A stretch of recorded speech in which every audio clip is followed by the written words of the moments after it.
నమస్కారం. మన సనాతన ధర్మంలోనే లా ఆఫ్ అట్రాక్షన్ ఉందని, అది మనిషి జీవితం పైన చాలా ప్రభావం చూపిస్తుందని చెబుతూ ఉంటారు.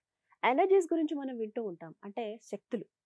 కాస్మిక్ ఎనర్జీ అంటే విశ్వశక్తి కావచ్చు, ప్రాణశక్తి, కుండలిని శక్తి. వీటిపైనే మనిషి జీవితం అనేది ఆధారపడి ఉంటుంది. ఇవన్నీ కూడా లా ఆఫ్ అట్రాక్షన్‌లో భాగమే. అంటే సక్సెస్ అయినా, వెల్త్ అయినా, మన హెల్త్ అయినా, మనం ఉన్న పొజిషన్ నుంచి ఇంకొక పొజిషన్‌కి అంటే హైయర్ పొజిషన్‌కి మనం వెళ్ళాలన్నా, ఇవన్నీ కూడా లా ఆఫ్ అట్రాక్షన్‌లో భాగమే. వీటిపైన అన్నీ ఆధారపడి ఉంటాయని చెబుతున్న చిద్గురు గీత ఫౌండర్, క్రియాయోగి భార్గవ శర్మ గారు ప్రస్తుతం మన ముందున్నారు. వారితో మాట్లాడదాం. గురుగారు నమస్కారం అండి. నమస్కారం అండి. లా ఆఫ్ అట్రాక్షన్ వీటి గురించి మాట్లాడుతూ ఉన్నాం. ఇందులో భాగంగా ఐశ్వర్యాన్ని చాలా వరకు మనం సొంతం చేసుకోవచ్చు. అది మనలోనే ఉంటుంది. మనం కోరుకోవాలే గాని ఖచ్చితంగా వస్తుంది. యూనివర్స్ మనకు అన్నీ ఇస్తుంది. అందులో భాగంగా ఐశ్వర్యం కూడా వస్తుందని చెప్పి నేను కొన్ని విన్నానన్నమాట ఇలాంటి హ్మ్. మాటలు. హ్మ్. నిజంగా అది సాధ్యమవుతుందంటారా? ఇప్పుడు తిరుపతి వెంకన్న ఉంటారు గదా! ఆ! వెంకటేశ్వర స్వామి ఏం చేస్తారు? ఏమైనా కష్టపడతారా? ఏం చేయరు గదా! ఆ! ఇలా ఉంటారు. ఆ! కానీ అక్కడ ఉండేటటువంటి ఒక ఆకర్షణ మంత్రం ఏదైతే ఉందో, ఆ! నిత్యం కొన్ని వేల కోట్లు ఆయన ఆకర్షిస్తున్నట్టుగా జరుగుతుంది గదా! మన కళ్ళ ముందు అవునండి. జరుగుతున్నటువంటి అవును. ఒక తెలుసు. ఉదాహరణ. హ్మ్. మీరు రాముడిని చూసినా, కృష్ణుడిని చూసినా, హ్మ్. ఈ వెంకటేశ్వర స్వామి ఈ అవతారాలను మీరు పరిశీలిస్తే వాళ్ళందరూ గూడా ఆకర్షిస్తున్నారు గాబట్టే వాళ్ళని దేవతలుగా మనం కొలుస్తున్నాం. ఓహ్! కృష్ణుడనే వ్యక్తి తను ఏదైనా చేయగలిగేటటువంటి ఆకర్షణను పొందాడు. హ్మ్. సముద్ర గర్భంలో ద్వారకని క్రియేట్ చేశాడు. హ్మ్. అనేక వేల ద్వారాలు ఉంటుంది కాబట్టి దానికి ద్వారక అని పేరు. హ్మ్. క్లోజ్డ్ కాదది. హ్మ్. మొత్తం ఓపెన్ ద్వారకనే సముద్రంలో క్రియేట్ చేశాడు. అవును. అంటే ఏంటి? కృష్ణుడు కూడా అట్రాక్షన్ చేస్తున్నాడనే కదా మనం హ్మ్. కృష్ణుడిని ఆరాధిస్తుంది. హ్మ్. అలాగే రాముల వారున్నారు. హ్మ్. సమస్యలు లేకుండా లేదు. కానీ సమస్యొస్తే యూనివర్సే తనకి సపోర్ట్ అయ్యి ఉండి సమస్యల నుండి బయటపడేలాగా చేస్తుంది. చేస్తుంది. అవును. సో, ఇవన్నీ మీరు అర్థం చేసుకుంటే హ్మ్. ఐశ్వర్యాన్ని ఆకర్షించడానికి ఒక స్టేట్ ఆఫ్ బీయింగ్ అవసరం అవుతుంది. హుహు. సో, ఆ స్టేట్ ఆఫ్ బీయింగ్‌నే మనం అప్లై చేస్తే మనం గనక పొందగలిగితే హ్మ్. మనం గూడా ఐశ్వర్యాన్ని అద్భుతంగా ఆకర్షించగలుగుతాం అనేదే హ్మ్. మన ఋషులు వాటి ద్వారా మనకు అందించాలనుకున్నటువంటి అంశం. ఇదంతా కూడా మనకు సనాతన ధర్మంలోనే ఉంది. ఉంది. హ్మ్. దాన్ని మనం అర్థం చేసుకోవాలి. ఆ! ఇలా అనలైజ్ చేసుకోవాలి. ఎందుకు అలా వెంకటేశ్వర స్వామికి అంత ధనాకర్షణ ఎట్లా కలుగుతుంది? ఒక్క హ్మ్. ఆలోచన చేద్దాం. హ్మ్. ఎలా కలుగుతుంది? అక్కడ ఏముందని? హ్మ్. ఇది ఇప్పటిది కాదు. కొన్ని వందల సంవత్సరాల నుండి బ్రిటిష్ వాళ్ళ కాలం నాటి నుండే అక్కడ ధనం అప్పటి నుంచి ఉంది. అవును. ఎప్పుడూ ఉంది. అంటే మనం గుడ్డిగా నమ్మేయకుండా ఒక ఆ! సబ్జెక్ట్‌ని లాజికల్‌గా కూడా ఎలా ఉందో చూద్దాం అంటారు. అంతే. హ్మ్. ప్రూఫ్ అన్నమాట అది. హ్మ్. ఎవిడెన్స్ అది. హ్మ్. అంటే ఒక వ్యక్తి, ఒక విగ్రహం హ్మ్. స్ ఎలా అలా ఉంటే గూడా ధనాన్ని ఆకర్షించగలిగినప్పుడు హ్మ్. ఆకర్షణ అంటే అదే. మీరేదో కష్టపడితే వచ్చేదని ఆకర్షణ ఉండదు. అవును. కదలకుండా ఒక విగ్రహం లాగా ఉంటేనే అక్కడ ఆకర్షణ జరుగుతుంది. హ్మ్. రాముల వారు ఆకర్షించారు గాబట్టే రాముడిని దైవంగా కొలుస్తున్నాం మనం. హ్మ్. కృష్ణుడు ఆకర్షించగలిగాడు గాబట్టే అన్ని విద్యల్ని ఆకర్షించగలిగాడు రాముడు. హ్మ్. అవంతట అవి వచ్చేసేవన్నమాట. బల, అతి బల ఇట్లాంటి విద్యలన్నీ హ్మ్. దాసోహమైపోతూ వెళ్ళిపోయావంట రాముడి దగ్గరికి. హ్మ్. విశ్వామిత్రుడు చెప్పినటువంటి అంశం అది. హ్మ్. సో, వీళ్ళందరూ ఆకర్షించారు గాబట్టి మనం దేవతలుగా కొలుస్తున్నాం. హ్మ్. అది మనకి సాధ్యం అంటారా మనుషులుగా? మనకు సాధ్యం గాకపోతే వాళ్ళని మన ముందు పెట్టరు గదా వాళ్ళు. మనకు సాధ్యం గాదనుకోండి ఇక అసలు వాళ్ళతో సంబంధమే లేదు గదా! ఇంక వాళ్ళకెందుకు అవసరం ఉందా? వాళ్ళేం హ్మ్. సాధ్యం గాదు గదా! అని జెప్పి వాళ్ళు చరిత్రలోనే ఉండేవాళ్ళు. హ్మ్. ఈరోజు మనం కొలవాల్సిన అవసరం లేదు గదా! హ్మ్. మన కళ్ళ ముందు తిరుమల, తిరుపతి వ్యవస్థను మనం చూస్తున్నప్పుడు చూస్తున్నాం. కొంచెం ఆలోచన చేద్దాం. హ్మ్. ఎలా? ఎలా? హ్మ్. అంటే మనం కొంచెం లా ఆఫ్ అట్రాక్షన్‌లో హ్మ్. కాన్షియస్ అనే పదాన్ని వింటారు గదా మీరు. హ్మ్. కాన్షియస్ అంటాం. హ్మ్. కాన్షియస్‌గా ఉండాలి, ఆ! కాన్షియస్‌గా ఉండాలి అంటాం. హ్మ్. ఈ కాన్షియస్ రకరకాలుగా కాన్షియస్‌లుంటాయి. హ్మ్. చాలా విభాగాలుంటాయి. హ్మ్. మీరు వైకుంఠాన్ని మీరు గమనిస్తే పాల సముద్రం ఉంటుంది. అవును. పాల సముద్రము అంటే కాన్షియస్ అని అర్థం. ఓహ్! పాలు ఉండవు గదా! సముద్రము అంటే కాన్షియస్. హ్మ్. ఎవరి దగ్గరైతే హయ్యర్ కాన్షియస్ స్టేట్ ఉంటుందో హ్మ్. వాళ్ళు ప్రతిదాన్ని అట్రాక్ట్ చేయగలుగుతారు.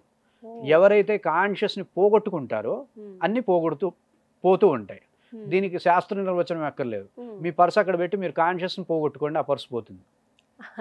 అవునా గదా! అవును.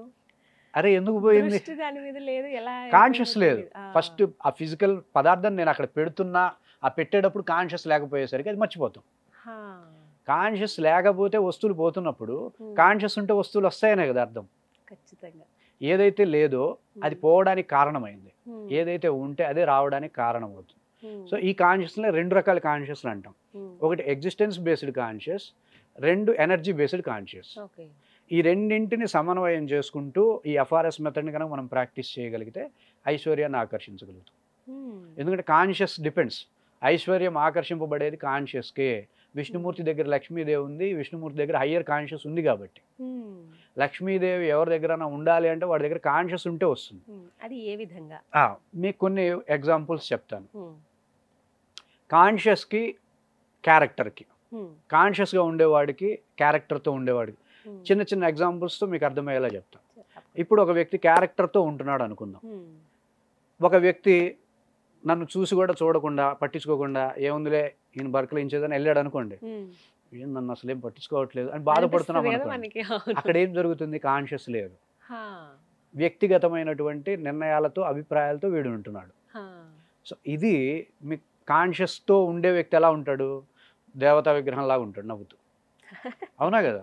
అది చూపించడం కోసమే విగ్రహాలను మనం ఆరాధించేది, అది గ్రహించడం కోసమే. విగ్రహం అంటే ఏంటి? పదం ఏం చెప్తుంది? విశేషంగా గ్రహింపబడేది అని. గ్రహం అంటే గ్రహించడం. ఏం విశేషంగా గ్రహిస్తూ? కాన్షియస్నే గ్రహించాలి, ఏకాగ్రతనే గ్రహించాలి, కాన్షియస్నెస్నే గ్రహించాలి. నేను ఒక ప్రశ్న, సూటి ప్రశ్న ఇస్తాను. నాకేం పెద్దగా భక్తి మీద నాకేమీ జ్ఞానం లేదు, మీకుంది. ఏ దేవుడైనా సరే ఎవరన్నా తిడితే బాధపడ్డట్టు, ఎవరన్నా పొగిడితే ఉప్పొంగినట్టు ఉంటుందా?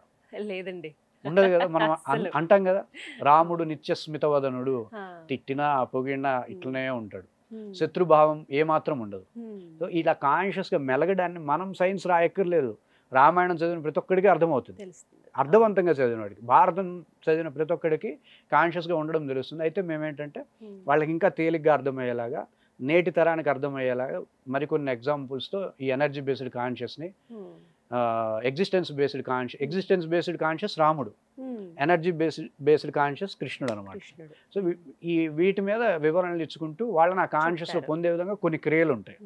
అలా వెల్త్ సొంతం చేసుకున్న సందర్భాలు ఉన్నాయా? ఏమైనా ఉదాహరణ? ఎవరైనా సరే ఆకర్షిస్తున్నారు. ఇప్పుడు మనకెందుకు సృష్టిలో ఎంతమంది లేరు ఏ పని చేయకుండా డబ్బుల్ని ఆకర్షించే వాళ్ళు? ఉన్నారండి, ఎంతమంది లేరు, చాలా మంది ఉన్నారు.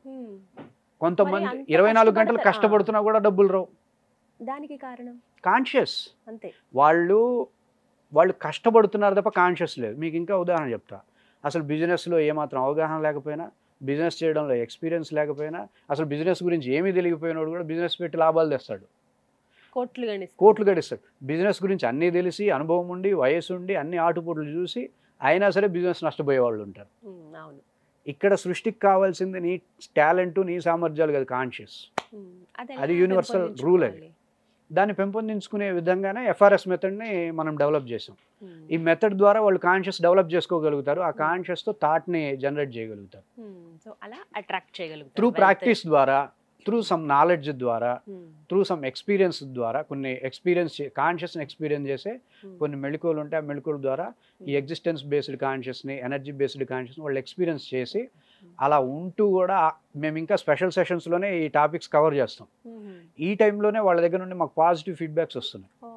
ఇవి ఇన్ని రోజుల్లో లేకపోతే ఇన్ని క్లాసెస్లో మీరు నేర్చుకోగలరా? అలా ఏమైనా చెప్తారండి? అలా చెప్పగలమా? ఇన్ని రోజుల్లో చెప్పగలుగుతున్నాం. ఒక 10 సెషన్స్లోనే వాళ్ళకి థియరీ పార్ట్ ఇచ్చేస్తాం. 10 సెషన్స్, 10 గంటలు, రోజుకు 1 గంట చొప్పున ఒక్కొక్క టాపిక్ వైజ్ వెళ్ళిపోతూ ఉంటాం. బిజినెస్ వాళ్ళకి బిజినెస్, ఎడ్యుకేషన్ వాళ్ళకి ఎడ్యుకేషన్, హెల్త్ కావాలనుకున్న హెల్త్, గోల్ రీచ్ అవ్వడానికి, అలాగే వెల్త్ అట్రాక్షన్కి ఎవరి టాపిక్స్ వాళ్ళకు ఉంటాయి. అలాగే 100 వీడియో రికార్డింగ్స్ ఇచ్చేస్తాం వాళ్ళకి.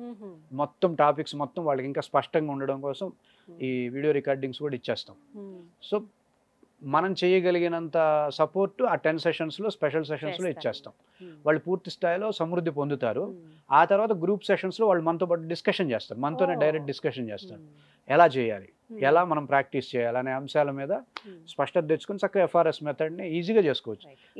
ప్రాక్టికల్లో ఏమాత్రం కష్టం ఉండదు. సబ్జెక్ట్ని అర్థం చేసుకోవడంలోనే వాళ్ళు నాకు సహకరించాల్సి ఉంటుంది.